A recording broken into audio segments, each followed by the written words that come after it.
श्वेता की शादी को 2 साल हो चुके थे, लेकिन उसे अब तक कोई बच्चा नहीं हुआ था। श्वेता के परिवार में उसका पति रितेश, सास कमला, ससुर पवन और देवर रोहन रहा करते थे। रितेश और रोहन का बहुत बड़ा बिजनेस था।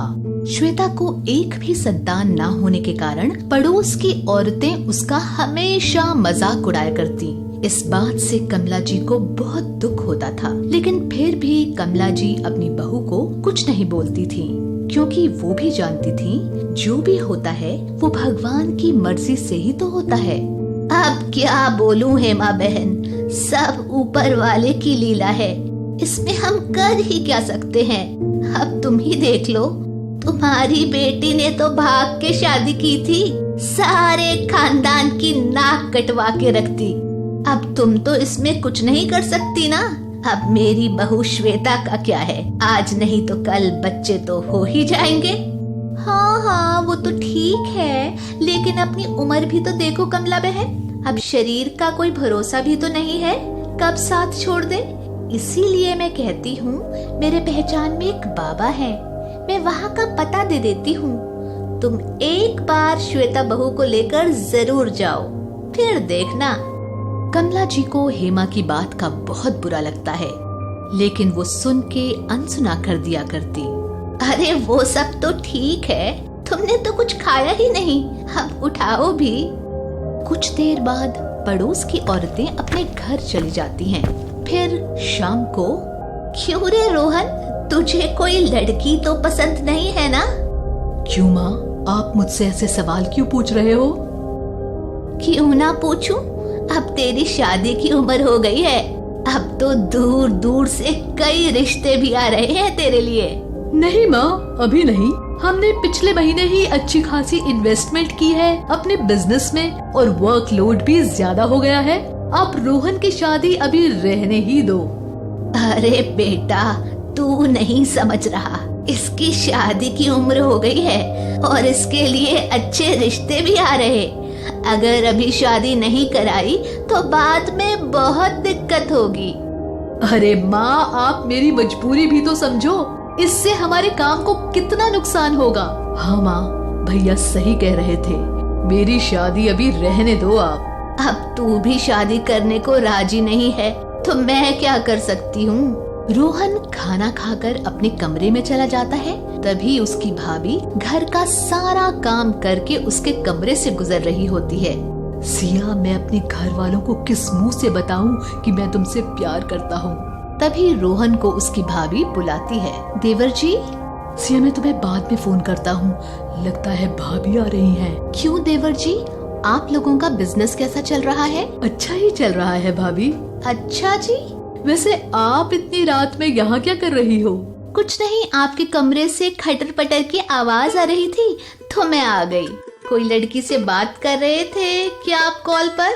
नहीं तो भाभी, मैं तो वो सिया से मतलब हिमांशु से बात कर रहा था। बोल रहा था कि संडे को लॉन्ग ट्रिप पर चलते हैं, मैंने मना कर दिया। देवर जी, आपको तो झूठ बोलना भी नहीं आता। सच सच बताओ देवर जी, आपको कोई लड़की पसंद है क्या? अगर आप सच बताओगे तो शायद मैं आपकी मदद कर सकूं। रोहन बिना कुछ सोचे समझे अपनी भाभी को सब कुछ सच सच बता देता है। हाँ भाभी, मैं सिया नाम की लड़की से प्यार करता हूँ, मैं तो उसी से शादी करना चाहता हूँ। जब आप सिया से प्यार करते ही हो तो आज खाना खाते वक्त जब आपकी शादी की बात हो रही थी तो आपने ये बात सबको क्यों नहीं बताई कि आप सिया से प्यार करते हो? भाभी, अगर मेरे अंदर इतनी हिम्मत होती तो मैं ये बात आपको कब का बता देता। वो तो ठीक है देवर जी, आप ये बताओ कि सिया के घर वाले आपको अपना दामाद बनाना चाहते हैं? हाँ भाभी, वो तो मुझे बहुत पहले ही अपने घर का दामाद बनाना चाहते हैं, क्योंकि हमारा बिजनेस है ही इतना बड़ा कि कोई भी रिश्ते को मना नहीं करता।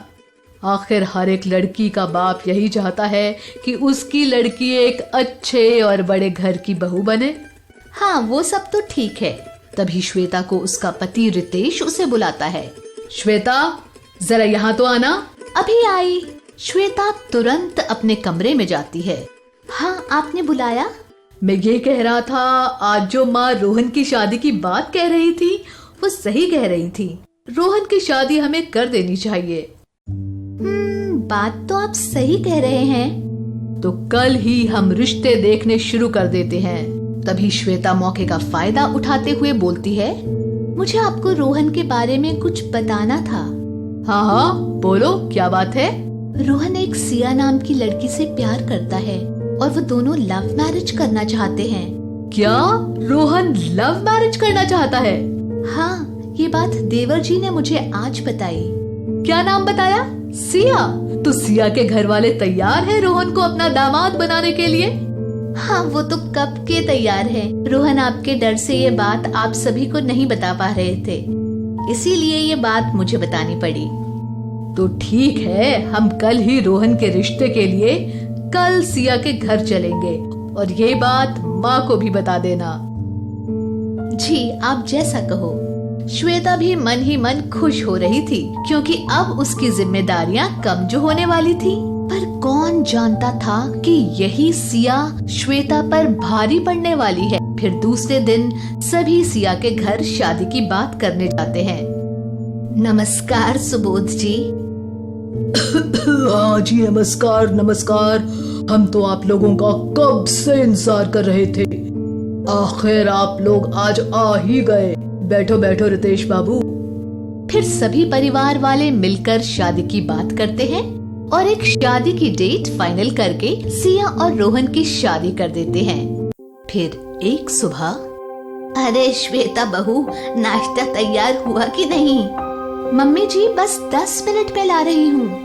देखा ना मम्मी आपने, भाभी को पता है कि मेरे और भैया के ऑफिस जाने का टाइम हो गया है, लेकिन अभी तक भाभी ने नाश्ता तैयार ही नहीं किया। उम्र में तुमसे बड़ी है, थोड़ा तो तमीज से बात कर लिया करो। और वो क्यों ऐसा जानबूझ के ऐसा करेगी? अब तेरी भी शादी हो गई है, तेरी बीवी को भी तो इसका ख्याल होना चाहिए। देखो रोहन, श्वेता इस घर की बड़ी बहू है और तुझे इसके बारे में ऐसा नहीं बोलना चाहिए। तुम मुझसे छोटे हो और तेवर भी हो, इसीलिए तुम्हें उसकी रिस्पेक्ट करनी चाहिए। चलो, मुझे तो भाभी की रिस्पेक्ट करनी चाहिए, लेकिन भाभी को भी तो टाइम का पता होना चाहिए। देवर जी, अगर आपको इतना ही टाइम पर नाश्ता चाहिए तो अपनी बीवी को क्यों नहीं कहते?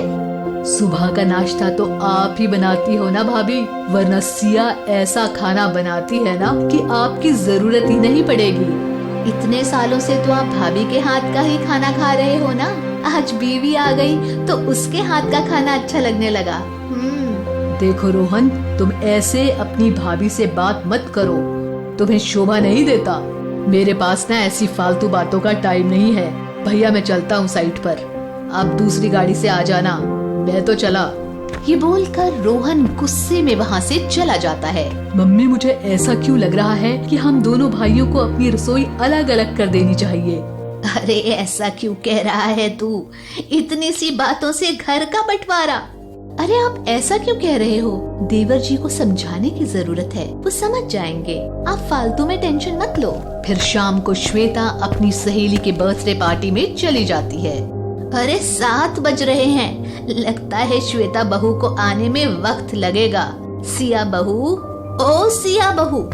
सिया अपनी सास की आवाज सुनकर दौड़ी चली आती है। जी माँ जी, आपने मुझे बुलाया?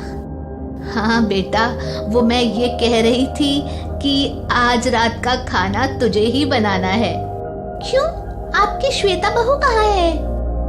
बेटा, वो अपनी सहेली के बर्थडे पार्टी में गई है, उसे वक्त लगेगा आने में। तो उसमें मैं क्या करूं? मैं खाना नहीं बना सकती सासू माँ, मैं तो चली टीवी पर मूवी देखने, खाना आप ही बना लेना। कुछ देर बाद रितेश और रोहन ऑफिस से घर आते हैं। माँ, भाभी से कह दो कि खाना लगा दे, मैं मुंह हाथ धो के आ रहा। खाना तो आज नहीं बना है बेटा। खाना नहीं बना मतलब? भाभी ने आज खाना नहीं बनाया?